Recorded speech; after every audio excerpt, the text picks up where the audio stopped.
Merci de nous rejoindre dans le face-à-face. Ce sera un face-à-face introductif. Et nous avons dit sur les réseaux sociaux que nous devrions relancer le face-à-face. Et certainement dans certaines de nos productions, Studio 210, vous aurez peut-être deux face-à-face. Et retenez que désormais, nous n'avons plus 3h30 comme auparavant. Désormais, c'est 2h30 depuis un moment. Et donc, nous allons nous adapter à ça.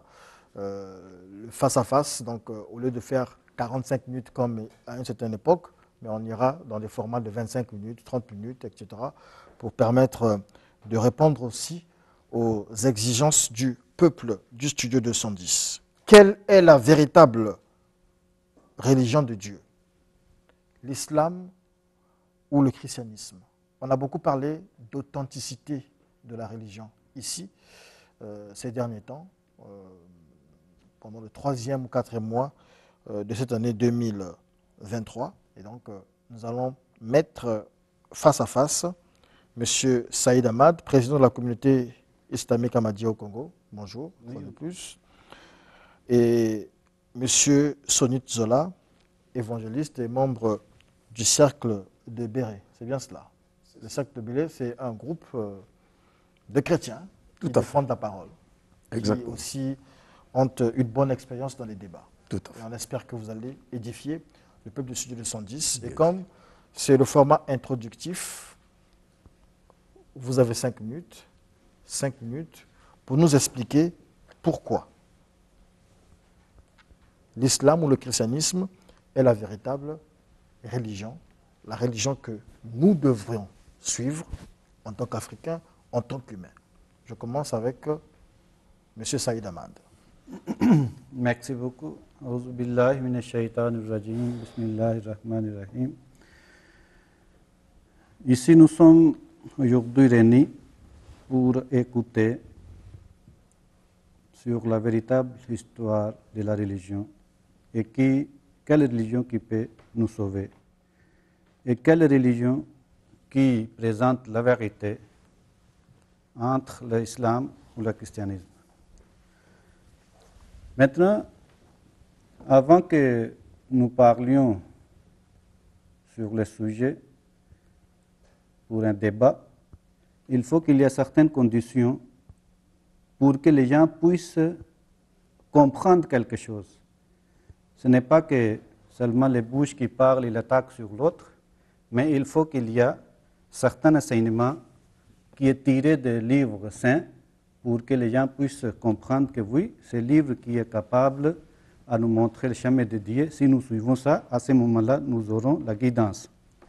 C'est ça que chacun doit présenter, ce que le livre saint déclare et il approuve aussi ce qu'il est en train de déclarer.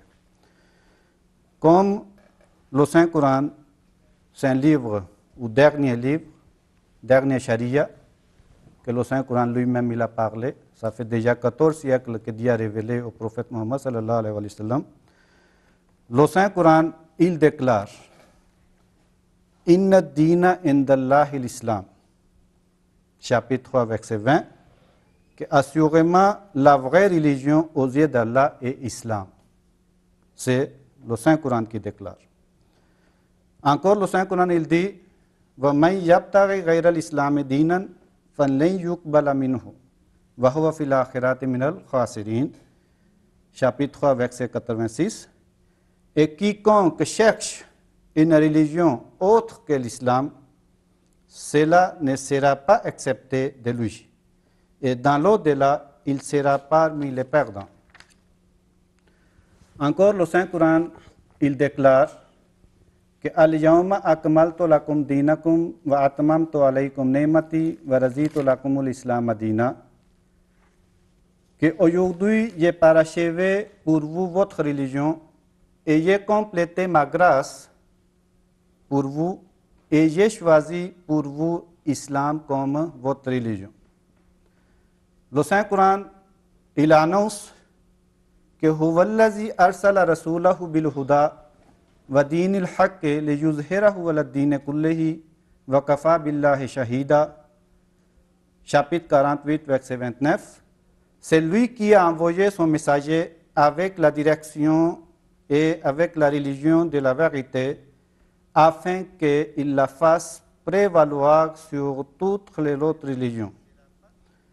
Allahu allazi anzal al-kitaba bil-haqqi wal-mizan. C'est Allah qui a révélé le livre avec la vérité et aussi avec la balance. Cela signifie que le Saint-Coran, il déclare qu'il est là pas seulement pour la vérité, mais pour juger aussi la vérité et les mensonges pour séparer. Parce que le Saint-Coran, il s'appelle aussi Al-Furqan.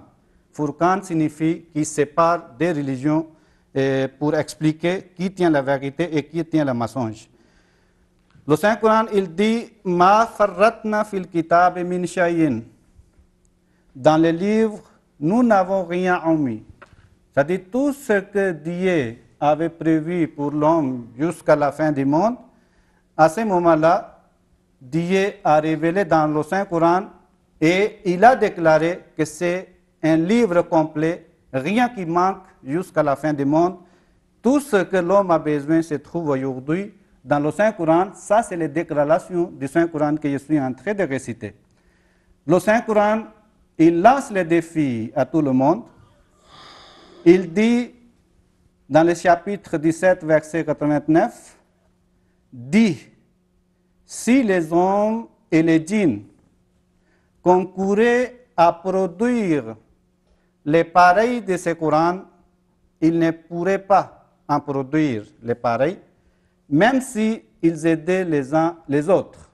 Ça fait déjà 14 siècles que le Saint-Coran a lancé ce défi, que personne qui peut amener un livre comme le Saint-Coran.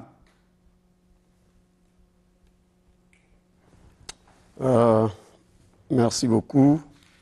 Je bénis le Seigneur Jésus-Christ qui nous a mandatés pour parler de sa part. Alors, la préoccupation de Dieu pour l'humanité, c'est le salut de son peuple. Et ce salut, on ne le trouve nulle part ailleurs que dans la Bible. Voilà pourquoi Jésus-Christ a dit dans Jean, chapitre 10, verset 28, il a dit ce qui suit. Mes brebis entendent ma voix, elles me suivent, et je leur donne la vie éternelle. Donc la vie éternelle, c'est la personne de Jésus qui la donne. Et la personne de Jésus est bien située dans la Bible. C'est dans la Bible qu'il faut découvrir Jésus. Et tout autre enseignement contredisant la vérité consignée dans la Bible doit être considéré comme une religion de mensonge. Il a encore dit dans Jean 14, verset 6, Jésus-Christ dit, « Je suis le chemin, la vérité et la vie. » Donc, le chemin, c'est Jésus. La vérité, l'unique vérité que Dieu possède, c'est en Jésus qu'il faut la trouver. Et la vie éternelle, comme nous l'avons dit dans Jean chapitre 10, verset 28, c'est en Jésus. Donc, je voudrais attirer l'attention de ceux qui nous suivent partout. Il faut faire très attention parce qu'il y a des religions de l'égarement. Et Dieu nous avertit vraiment à ce sujet. Il est écrit dans le livre de Galates, au chapitre 1er, à commencer par le verset 7. La Bible dit, « Si un homme venait à vous annoncer un évangile s'écartant de celui que nous vous avons annoncé, considérez cet homme comme anathème. Considérez-le comme maudit.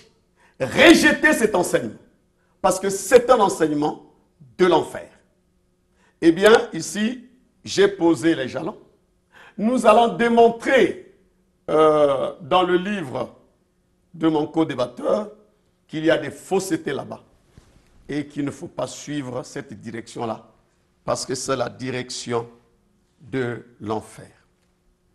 Jésus-Christ a dit quelque chose que nous allons découvrir dans Luc chapitre 24, versets 44 à 47. C'est Jésus-Christ qui parle.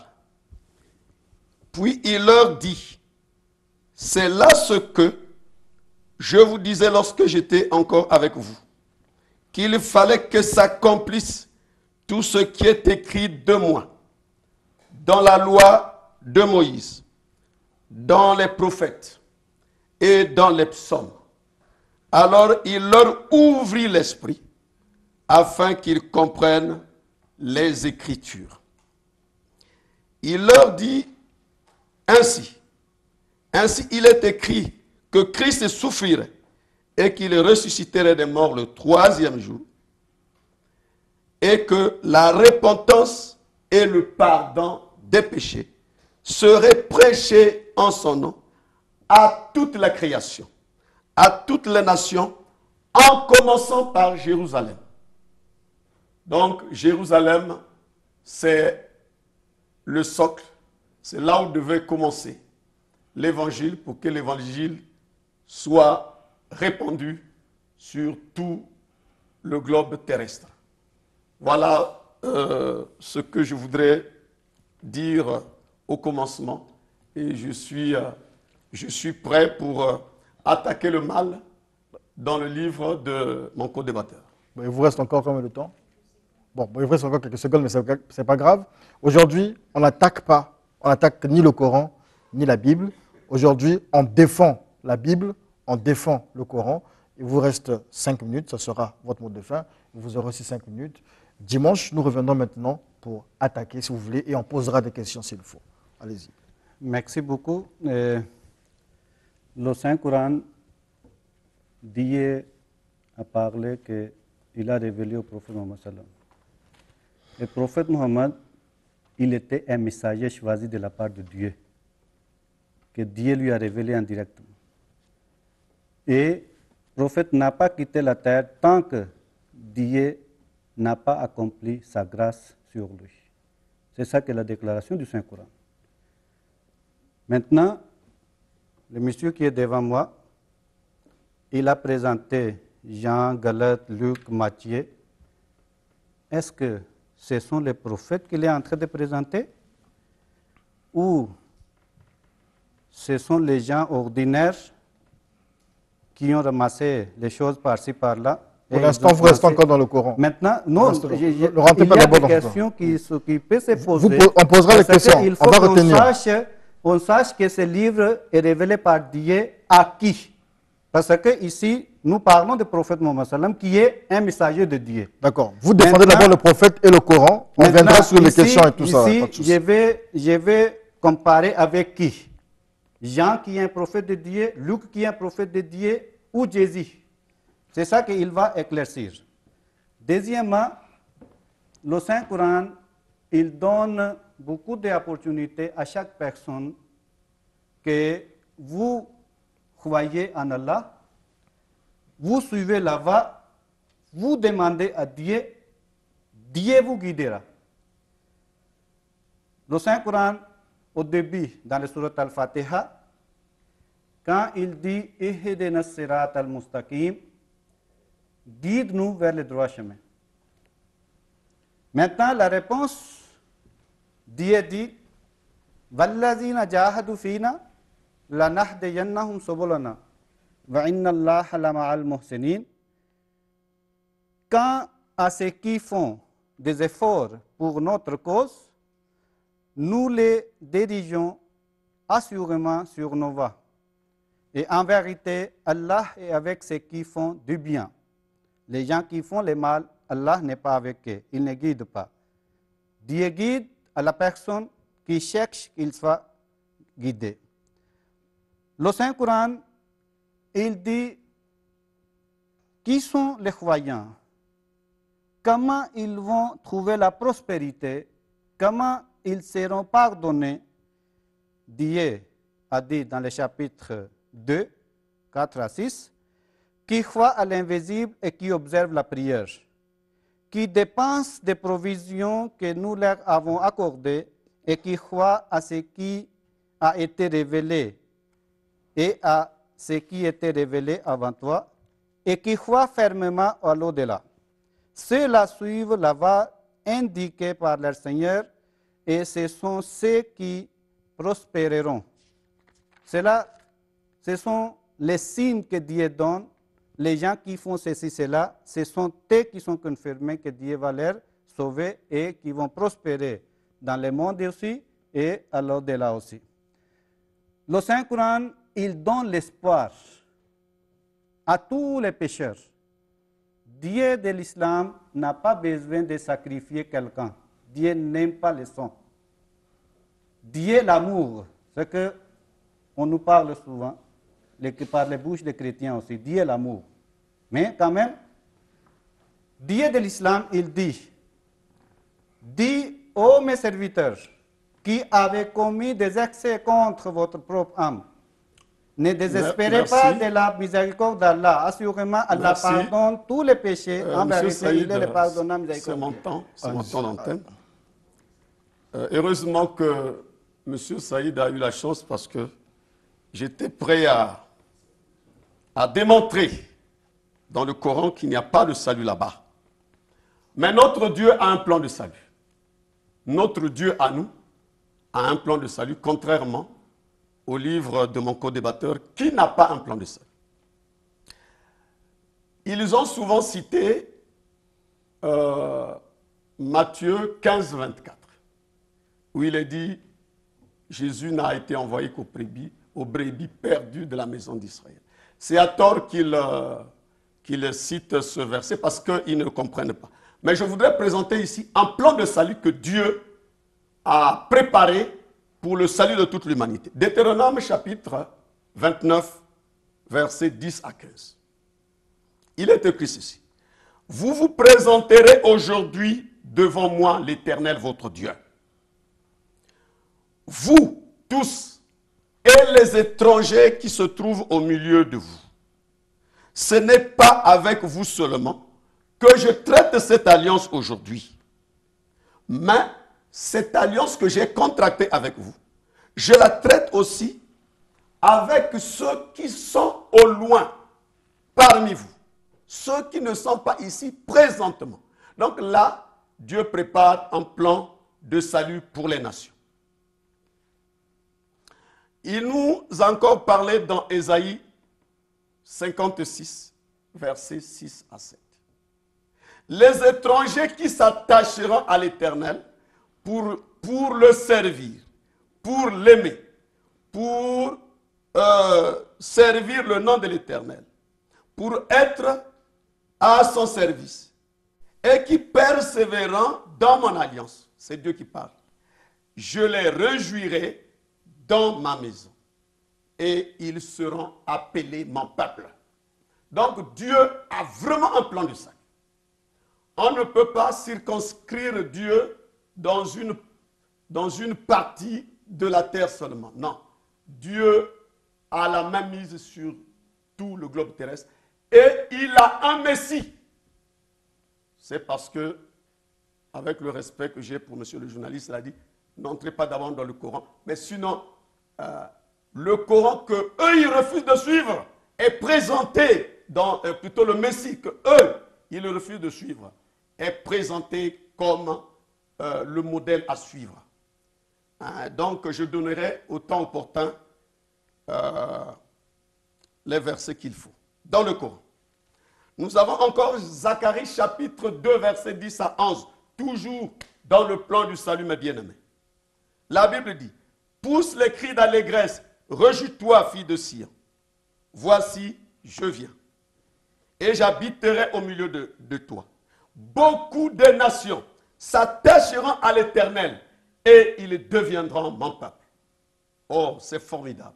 Nous avons un Dieu formidable. Vraiment bien-aimé.